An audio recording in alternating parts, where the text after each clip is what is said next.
Hello दोस्तों, स्वागत है आपका हमारे YouTube channel only defence life 94 में। आज हम बात करेंगे हवलदार सुखराज सिंह जी के बारे में, जो कि जम्मू कश्मीर के नगरोटा में आतंकियों से लड़ते हुए अपने प्राण न्यौछावर कर गए थे। इनका जन्म 24 अप्रैल 1984 को पंजाब के गुरदासपुर जिले के गांव मान नगर में हुआ था। इनके पिताजी का नाम हरदेव सिंह जी और माताजी का नाम स्वर्णजीत कौर जी है। वह अक्सर ही स्कूल के साथ साथ सेना में भी जाने की तैयारी किया करते थे और आखिरकार 2004 में जब वह 20 वर्ष के थे, उन्होंने भारतीय सेना को ज्वाइन कर लिया। उन्हें भारतीय सेना की रेजिमेंट ऑफ आर्टिलरी में भर्ती किया गया था। जैसे ही उन्होंने अपनी ट्रेनिंग पूरी की, उन्हें 166 मीडियम रेजिमेंट में भर्ती कर दिया जाता है। कुछ वर्ष सेना में सेवा देने के बाद वह हरमीत कौर जी से शादी कर लेते हैं और उनके घर 2 बच्चों ने जन्म लिया, बेटा सरगुन देव सिंह और बेटी सुखप्रीत कौर। बात है 2016 की, जब हवलदार सुखराज सिंह जी ने सेना में अपने 12 साल पूरे कर लिए थे और वह सेना में सिपाही से लांसनायक और फिर नायक और अब हवलदार पद पर तैनात हो गए थे। इसी बीच नवंबर 2016 में उनकी तैनाती जम्मू कश्मीर के नगरोटा इलाके में अपनी यूनिट के साथ थी। 29 नवंबर 2016 की तड़के सुबह 5:30 पर आतंकियों द्वारा 166 मीडियम रेजिमेंट के कैंप पर हमला कर दिया जाता है।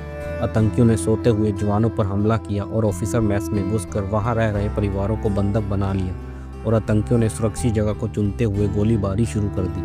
तभी मेजर कुणाल जी ने अपनी QRT टीम को एक्टिव किया, यानी क्विक रिएक्शन टीम। इसी QRT टीम में हमारे बहादुर हवलदार सुखराज सिंह जी भी शामिल थे। उन्होंने तुरंत घटनास्थल पर पहुंचकर घायल सैनिकों और रूम में फंसे परिवारों को रेस्क्यू करना शुरू किया।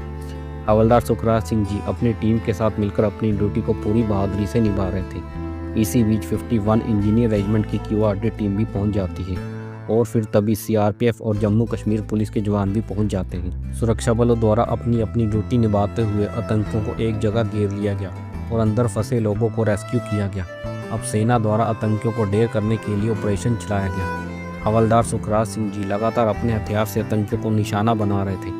तभी हवलदार सुखराज सिंह जी ने बहादुरी दिखाते हुए उस बिल्डिंग में घुसने का फैसला किया जिस बिल्डिंग में 2 आतंकी छिपे हुए थे और आतंकी छिप कर फायरिंग कर रहे थे। इसी दौरान जब वह ऊपर चढ़ने की कोशिश कर रहे थे तो आतंकियों ने हवलदार सुखराज सिंह जी पर फायरिंग कर दी। इसी बीच एक गोली उनकी गर्दन में लग जाती है और वह एकदम से नीचे गिर जाते हैं और वह अपने हथियार को हाथ में लिए ही वीर गति को प्राप्त हो जाते हैं। उनकी वीरता और बहादुरी को पूरा हिंदुस्तान सलाम करता है। ये जानते हुए भी कि ऊपर आतंकी हैं, उन्होंने अकेले ही ऊपर जाने का फैसला लिया और देश के प्रति अपना फर्ज निभाते हुए शहादत का जाम पी लिया। सेना द्वारा सभी कार आतंकियों को मार गिराया गया, पर इस सब कार्रवाई के दौरान हमने अपने 6 जवानों को भी खो दिया था।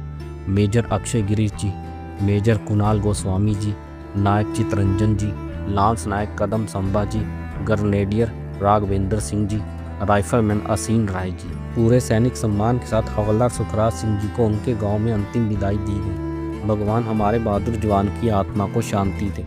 इस ऑपरेशन में भारतीय सेना और CRPF जम्मू कश्मीर पुलिस ने मिलकर उन आतंकियों को मार गिराने में सफलता हासिल की थी।